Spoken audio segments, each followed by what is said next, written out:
Yeah, mate. All good? Yeah, brother. How are you? Good, man. You ready for this? Let's do this. Hold on, let me just turn the volume up. All right. So, we'll get into it. A little bit about you. Okay.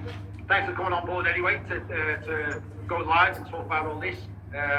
Your life, being a bikie in the Gold Coast and like this. And also, before we start, I just want to say condolences to about your uncle, Shane Bowen, who was sadly killed last year.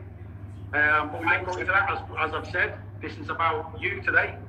So let's go. So tell me a bit about yourself, Adrian.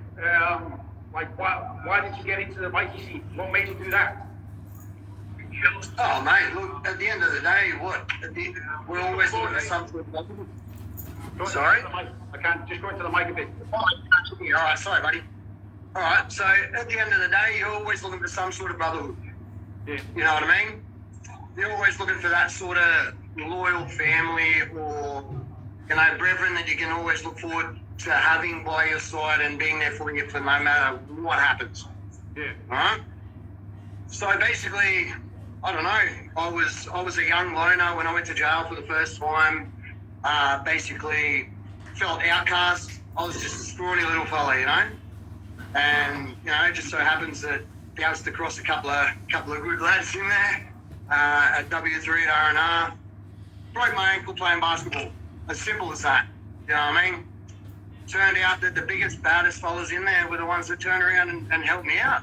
Yeah. So it just proved to me how much to them loyalty and honour and pride and dignity in that was, and ever since then I thrived to make myself one of them. So it wasn't actually you like going back to Shane. It wasn't actually your uncle that got you in. You wanted to get in, had nothing to do with him enticing you to come in or nothing like that. Sorry, mate. It didn't have anything to do with your uncle. He didn't try and get you into the bikie scene. Well, he is the one that put me in. At the end of the day, obviously, makes it a lot easier when it is him. More or less, I didn't really have anything to do with it up until I hit jail and actually saw how it actually rolled and, played out in my head that, this is what it could be. A lot of friends of mine growing up, their fathers were bikies. Bikers, should I say. A lot of loyalty, a lot of friendship, a lot of respect, and I've always loved bikes. Yeah. So what age were you when you started? I believe I just turned 19, as a matter of fact. And so that was Gold Coast, yeah? That was Gold Coast.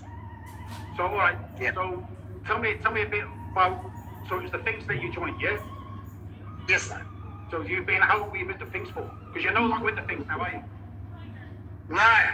Unfortunately, a few things have happened throughout the last couple of months where brotherhood hasn't turned out to be the brotherhood that I thought it was going to be for my entire life. Obviously, other things have happened in the past, such as in the patching over and all that sort of stuff. I didn't believe in the whole you go to a different club. In my eyes, it's always been you stick with one club, you ride with that one club, and you die as that one club. So, other than that, recently there's been a lot of, I'd say young, how would you say, knowledge bikies, I guess, if you want to call them that. Some people call them that. I personally just call them frauds. Basically just wanting to get into a club for the gang mentality, the power, the egos, the numbers, and you look at it as a whole different lifestyle of what it used to be. So what made it? So is that what actually made you get out of being a member anymore? You were over it. Well, at the end of the day, yes, it is in turn half the reason. The other reason is that my brothers turned on me. Well, my so-called brothers turned on me. They started denying any sort of associations with me, pretty much, denying anything to do with Uncle Shane and stuff like that. After 18 years, they just turned on you. years they just didn't want even having any recognition of me. But and you've never wanted to leave that club, but you just always wanted to be a thing. I've always wanted to be. That's who I strive to be. When I grew up, watching all these other clubs and how they went about things, and then watched all these other boys doing their thing and how they went about things, that's where I knew that was like, mate, if I'm going to be something, if I'm going to be a bikie, that's where I'm going to go, because that brotherhood and that loyalty between those boys was stronger than anything. All right. So, but tell me a bit about, okay, without going into too much detail, and mentioning names, tell me a life of a bikie in the Finks. Oh God, where do you go with it? Over the last 18 years, there's been 3, 4, 5, maybe even different styles of lifestyle that I've lived with the boys. One is obviously it's the riding and the brotherhood and the being out and about and just being that tight-knit group family and thriving to just have that, you know, and always being there to support each other and family and even family, you know what I'm saying? Like, it's all that plus the bikes. Yeah. You know what I mean? It's all about the bikes to me, it always has been, but that family mentality was something that I never really had growing up. I was the outcast in my family. I was the middle child, had a bad attitude in school, private school kid, wanted to play up because I didn't get the attention I wanted. So basically I thought, hey, look, I need something that to me makes me whole, if that makes sense. Like something that I wanted so much and craved so much, being that outcast of the family. That's where I sorted out, if you know what I mean, when growing up, because I saw these sort of men at obviously a very, very young age, in jail, not just in jail, but on the streets. It's always been something that I wanted to look deep inside myself and go, hey, I can see myself being there one day. But then but being like at the moment, well, I'm not from the Gold Coast, but when I read the news and I see it when I go up there, is the bikie scene that bad up there? Oh mate, where do you start? At the end of the day, what do you classify as bad, but Neil? You know what I mean? Is it bad? Is it getting out of hand? Like, is it right now everyone's got their own patch there now? Like, what power does the thing got there? Oh mate, what the fuck are the, like, honestly, Queensland things, from what they were to what they are now, is just disgusting. The behaviour, the mentality, the way that they're controlling themselves and handling themselves. Is that the new people coming in? Not the old school? The new school, the old school, mate, nothing would turn them from what their beliefs were. New school is just pathetic. I mean, you can pretty much go around to old mate's house and have the barbecue and have a brew and you're there. You know what I mean? Like, that's the way I'm seeing it now.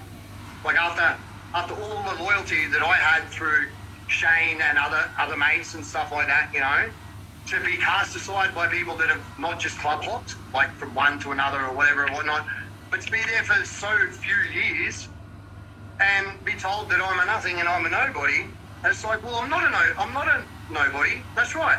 I'm a nothing. I'm me. I'm who I am. I'm not trying to be somebody. I'm not trying to thrive to be a big head honcho of a syndicate, or I'm not trying to be a standover. I am just trying to live for what I want to do and what I love doing. You know, and I don't know where they went wrong with that, but it's gone way, way out of hand. So since you've gone out, or just before you got out, who's now got control? Who would you say is the big guys now in Gold Coast besides the bigs? Oh, okay. Well, let's start with oh Jesus, I don't know. Well, the man that Gold Coast. At the end of the day, I believe it's Bully Shane. I don't know, but I don't even want to go there with him. Like, me and him have had our run-ins.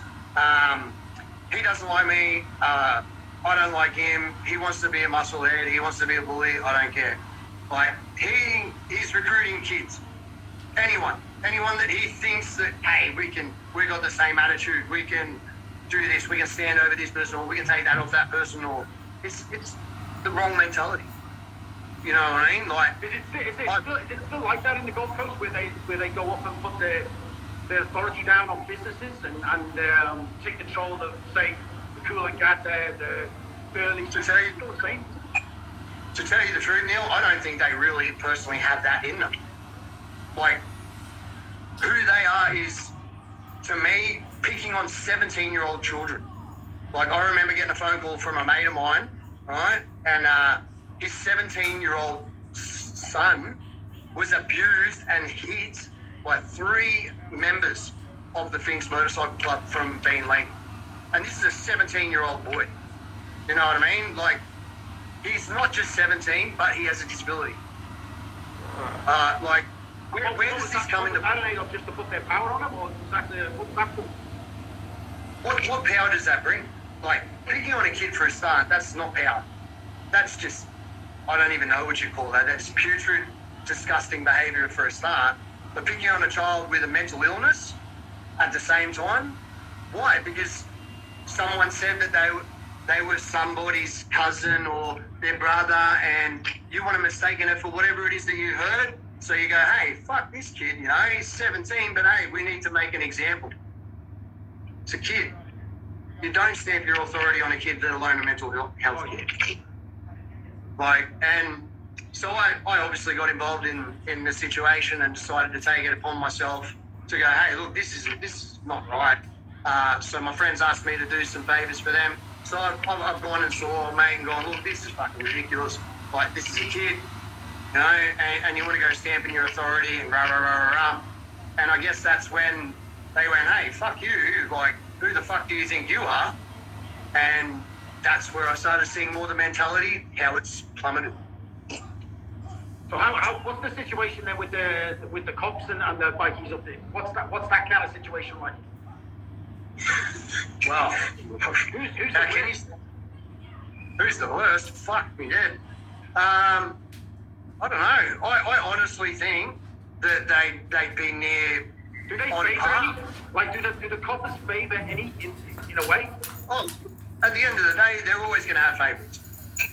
They're always going to have favourites. I can't tell you who it is now. I honestly couldn't care now.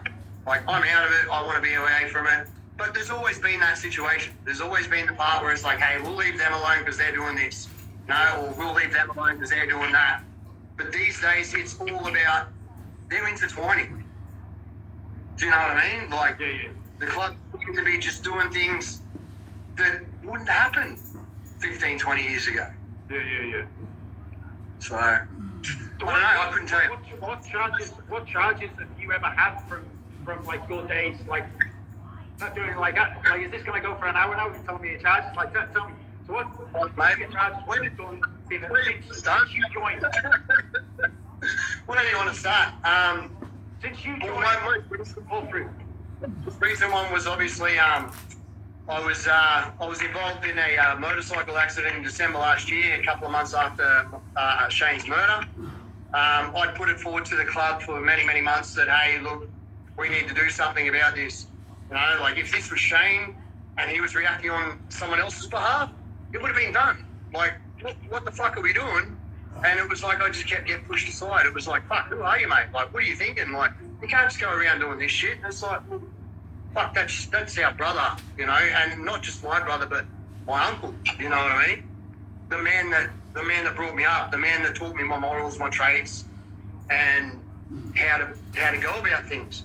So for me to sit back and go, well, fuck, mate, are we just going to sit back and pop this? You know what I mean? Was a big thing to me. So I decided to take it upon myself to go and do a few, trips to find out some information, which ended up in a police car taking the back tire out of my bike and causing me to get into an accident. Then leading into jumping off a bridge, dropping a firearm under a bridge, getting into a taxi to Pacific Fair, running in, getting changed twice, not once, but twice. To change my cover without realising, hey, dickhead, there's CCTV, you're in 2020, you know, like, I didn't even think of it at the time. To which I then got pinched at the front of the Broadbeach Cop Shop. Obviously, the media played it out to be a totally different thing, and whatever and whatnot. But yeah, no, at the end of the day, fuck, mate, there's been charges that you do just out of love for the club. You know what I mean? Like, you turn around and you hear someone running their mouth and running the club down, you immediately take it upon yourself to go, hey, buddy, like, you actually know what you're talking about? Like, I've had numerous assault police charges, weapons charges. I, at one point in time, had a serious charge of malicious wounding, maiming, grievous bodily harm, and the list goes on. You know what I mean? Like, because I've got one here. Actually, I've got two of the charges that I've kind of looked up, and there was one manslaughter. There was one attempted murder. Are they? Yeah, thanks for bringing that one up. I was kind of trying to dodge. Yeah, no, let's bring it up. Yeah, so are they like, you don't have to say. I'm just saying. You own what you do. Look, I was attacked quite young. I'd done my first stint, which was a year and a half. Basically, I got out from that, and people didn't like who I was or who I was hanging around or whatever or whatnot, and attacked me in my home. Basically, it turned out to something that it shouldn't have had to turn out to, gunfire, whatever, whatnot, and people had been hit with bullets. And, but in my eyes, that's me protecting myself. Like, that's me in my home, and someone's intruding into my home because they don't like my personality all day. Like, yes, I was in the wrong for having a gun or whatever or whatnot, but when you choose a lifestyle that may put you into that situation, you make sure you have all bases covered. You know what I mean? It's not something I've ever wanted to have to do. It's not something I've ever wanted to really want to thrive to do. But at the end of the day, I'm always going to protect who I am and who my family are and our way of life. So, and not just on that, now that you've gone the attempted murder, right, just throw me under the bus and made me look bad. Thanks for that. But I've had the same sort of things happen on my accounts. Like, I've had one of my best mates turn on me and decide that, hey, whatever instance it was that was going through his head at the time, he stabbed me numerous times in the stomach and gutted me. I basically, if it wasn't for my quick thinking and my wits to get to the hospital, I'd be dead. It's left me with some pretty gnarly scars. Obviously, it's, left a terrible burden on my mind frame and trust on people. But the biggest thing is, like, how a friend can turn and do that sort of thing to someone that they call a brother. From you talking to me at the moment, I get the feeling that from all the years that you've been with them, you sound really disappointed. Oh, Neil, I don't know if disappointed is the word. Well, let down. More. Like, shattered, torn, that it's like, to me, I've been made out to be a mythological creature that doesn't even exist. Something that they can just sweep under the rug and go, you know what, fuck, what the fuck even is he? And that's why when you look on the media and see things like Uncle having no recognition, like, where's the recognition for a man that's had so much to do and so much love for what he was and who he was and how he became that, to go and get it on his back? Like, come on, that's a big step to go and get that on your back and to live that for the rest of your days, And then they get not even so much as a, love you, mate, we miss you. Like, it's more than heart-wrenching. Like, I don't know. Do you have regrets now for ever joining up? Yeah. To tell you the truth, at the end of the day, like, I'm never going to change who I am. I would never change any decision I made. But there are regrets, definitely. Like, most of the things that I have done, or most of the things that I shouldn't have done, per se, in the law's eyes, I would personally take back, because it's gotten me years and years of jail for something that's just swept me under the rug as if I was a bit of dirty dust or mud, or, just going, hey, you're nothing to us anymore, we don't need you. So since you've left, you've had no contact, they've not contacted you, no friends, let's see, all finished now? I have actually got, I've still got a couple of friends there. Obviously, they're probably not going to like me too much now. after whatever, running their club down. But at the same time, I was there too. Like, at the end of the day, they need to see that, hey, if they can do it to someone that's had so much loyalty, like Uncle, and so much loyalty to myself, and just go, fuck ya, who the fuck even are you? You're a fake, you're a fraud, you're whatever, mate. You can make up whatever word it is. What are they going to do to you if it comes to the punch? Like, I've even heard of members going to jail and denying any sort of involvement with them because they're scared to front other people involved with other crimes. That, you know what I mean? Like, yeah, I know. And to think that at one point in time, 2013 beforehand, they were the strongest, they were the smartest, they were the nicest, the most caring, the most loving, and the most genuine people that I've ever met in my entire life, to the people that they've become today. Right. So, yes, when you left, were you ever enticed by any other bikies, or that? No, you just left and got out. That's it.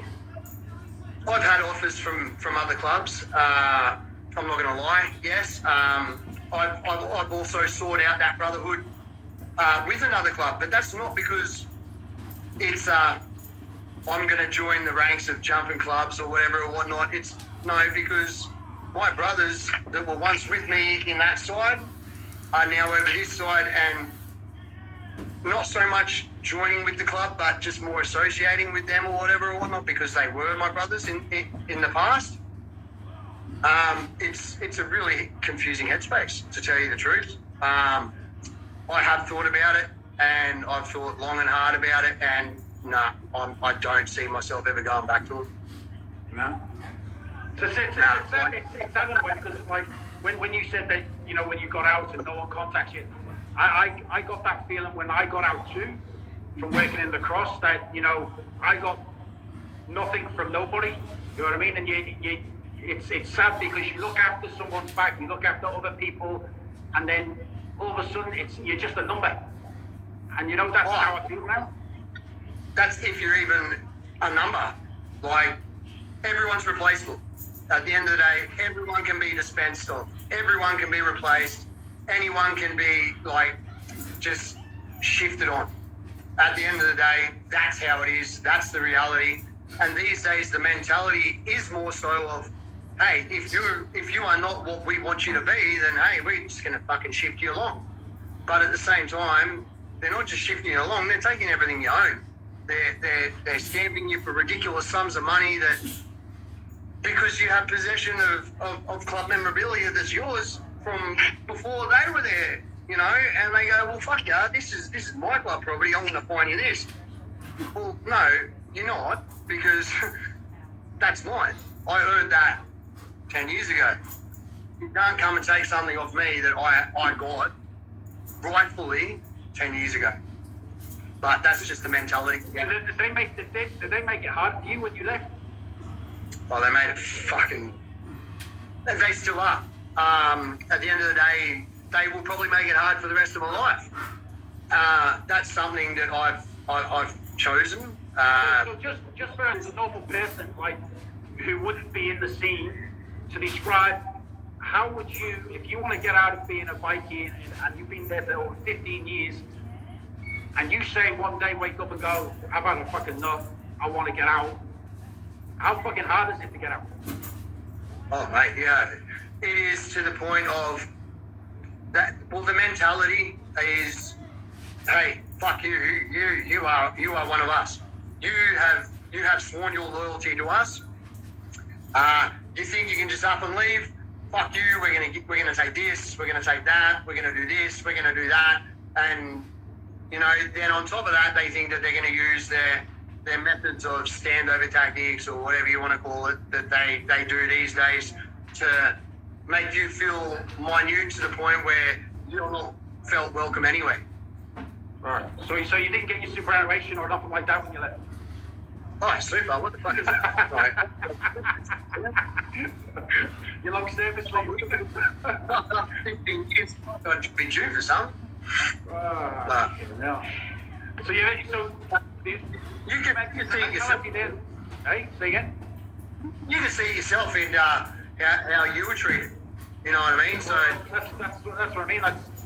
Yeah, I realised that when I left that I was just a number, and as you said, you can be replaced very easily. But it's not a life that I'd want to go back to. You know what I mean? It's not the same as it was 10, 15 years ago. It's all everyone's too unhappy now. Oh, gun happy. Look, at the end of the day, 10 years ago, it's, hey, let's have a go. Let's have a fist on fist. Go in the street and have a mad brawl with some brews in our hands and everyone else watch and put bets on it. These days, it's like, hey, fuck you. We're going to run in with 50 guns and shoot at you because we're afraid that you can fight better than us, so we're going to get you before you get us. Yeah. You know? Hey, it's happened. Like, I've seen it now with my own eyes. Like, so-called own club try and take me out in an address that wasn't even mine. Yeah. So I know it. Like this is a question like I've asked you, but you're not, because you're out, and you're saying like because you're with the Finks, because the Finks had the power there, but who is with the Gold Coast, is it out of control in a way where is it safe for families to walk around? Because I've seen them, and they probably don't know who I am and what I've been doing, but I see it when I walk there. It's in your face. You know what I mean? It's fucking control, mate. It is honestly out of fucking control. They're doing things that you would not dream to do 15 years ago. They're doing things that you wouldn't even comprehend to do because it just in the mentality state of who we are, you don't do it. Like there's run-ins going on, there's standovers going on, and to tell you the truth, the glitter strip, the Gold Coast from which we call it, has definitely changed. It's not somewhere that I would bring my 4-year-old son. Was that another thing that made you stop? It's definitely probably a very big factor in it. I've got a 4-year-old son who I, unfortunately for myself and my decisions in my lifetime, haven't been able to see. I guess, not just with the club, but, intertwining with drugs and jail and everything else. It really, it kind of hit home when, it's like, fuck, I'm getting old. I'm 36 years old now. I've got a 4-year-old son. He hasn't seen his father because he's too busy fucking out there trying to defend something that's not even going to defend him at the end of the day. Yeah. Is it? Have you ever taken a charge for somebody else? Oh, haven't we all? Did you regret it? Now that the way you're being treated? At that time, no. And at this time, no, because who I did it for was a very, very good friend and a very loyal friend, and I would do it again for him. Wow, that's massive. That's massive to say that. You know what I mean? As long as you know that person that's got your back, I suppose. Oh well, I wish they did, but no longer with us. Which is life. So what's story a lot of people on the agenda now for you then? Now you're out. What's on the agenda for Adrian now? Like what can you see going forward? To tell you the truth, I got it. A few different things that I want to do. I'm saying too much because I know you don't want to. But I don't want to give too much away. But do you ever think you'll get Entice back? You're saying no now. You're saying no, you won't get Entice back. But do you ever think you could get Entice back? I don't think that there would be anything. You miss it at the moment. I don't think there is anything on this planet that could even entice me to ever want to come back. Do you miss it? Nothing. Do you miss it? I do. I really, honestly do. But what is it? I don't. Tell me, what is it you miss about being a Viking? The fun. Being on your bike with your brothers, going for a ride, and just being free and out and about, and being able to go anywhere as a brotherhood and enjoy that freedom. And doesn't matter where you end up. It doesn't matter how you end up there or what time you fucking end up there. As long as you're with your brothers and you're doing what you love, that to me is the biggest thing. And a question I've got to ask, and this is what I've seen in the past probably maybe 5 years. Do bikies still ride bikes? Because a lot of them go around in rangelanders and everything like that. I don't fucking know, because I don't think that I've seen very many these days that do. Because I just wanted to question that because I don't see many anymore of bikes. I don't know if I should have said that because they might have got offended by that, but I don't know. To tell you the truth, I've seen so many members that are like, hey, I'm a hitchy or I'm a bikey and I'm this and I'm that. And I'm like, well, where's your bike? And they're like, well, I don't have one. Hang on a minute. Back in the day, we had to have an American-made over 1,000cc bike to even think that you could join in a motorcycle. That's right, boy. I thought to join, you had to have a bike. Yeah. You don't have a bike, how the fuck do you expect to be a bike? You know what I mean? Like, go get a scooter and fuck off to the skate park. You know what I mean? You're not a bike. Buy a push bike and go to the fucking BMX track. You're not a bikie. If you don't have a bike, if you are not a bike enthusiast, you're not a fucking bikie, mate. Yeah. And you know what? I don't think half of them could hold the fucking things up, to tell you the truth, these days. The front, we're heavier than half of them. So you said that you went inside to go to another club. You went into. I'm not going to lie. I was enticed for the simple fact that I know there is loyalty with the people that have offered me that. Yeah. But in my mind, like I said at the start, like my mentality is, I've joined that club on that club till the day I die. So do you have a tattoo on you, a big tattoo? Well, let's not get started with that. I have like 4, 5, 6 on my hand, let alone the others. But that's the thing now. And the way you said before is when you get a tattoo, that's for life. Now you're out. Oh, I can see that you're so angry about how you're being treated. How do you come to look at your tats now and go, fuck, you know what I mean? Like, well, the only thing keeping me going with them is they were done by Shane in jail. They were done by the man that took me everything.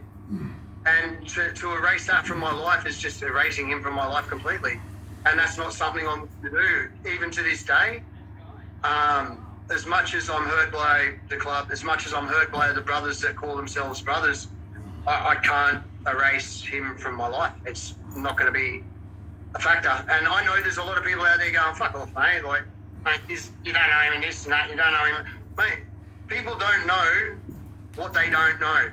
People don't see what they don't, like what people don't want them to see. And there's certain things in this world that certain people don't want you to see because they don't trust you for a start, obviously, and maybe there's a reason to why they're doing it. Yeah. Fucking interesting, bro. That's very interesting. Like I've always wanted to know about the Gold Coast scene. You know what I mean? Like it's confusing me because it's so different to down here, and you hear a lot of bad things, more bad things up there than you do down here.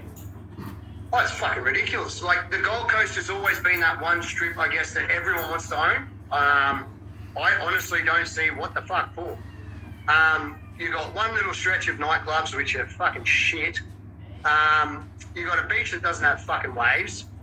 And on the other side, you got a canal that's full of fucking bull sharks if you go to swim across it. Like, what is special about the fucking glitter strip? Why the fuck would you call it a glitter strip? You may as well call it the garbage strip. Personally, I would much prefer to be in Sydney. Like, Sydney at least has a fucking bridge. The Gold Coast doesn't even have a fucking bridge. You got to throw a joke in there every now and again too. Anyway. So lately, I've heard that you've got now. I don't know if you fear for it, but you about your life. Like someone's attempted to harm you in the past couple of weeks, correct? Oh yeah, and it'll probably happen again. Was that you think from your brothers who you called brothers, or do you think it was from a rival? Look, we can sit here and point fingers all day and go, this person did that person did that. My code, my solace is, hey, look, I'm not gonna point you out. I'm not gonna put you on show, and I'm not gonna carry on like this. even though there are people that are kicking back going, he fucking did this, he said that, mate, they need to open their eyes and realise that over the God knows how long that I've been doing what I've been doing,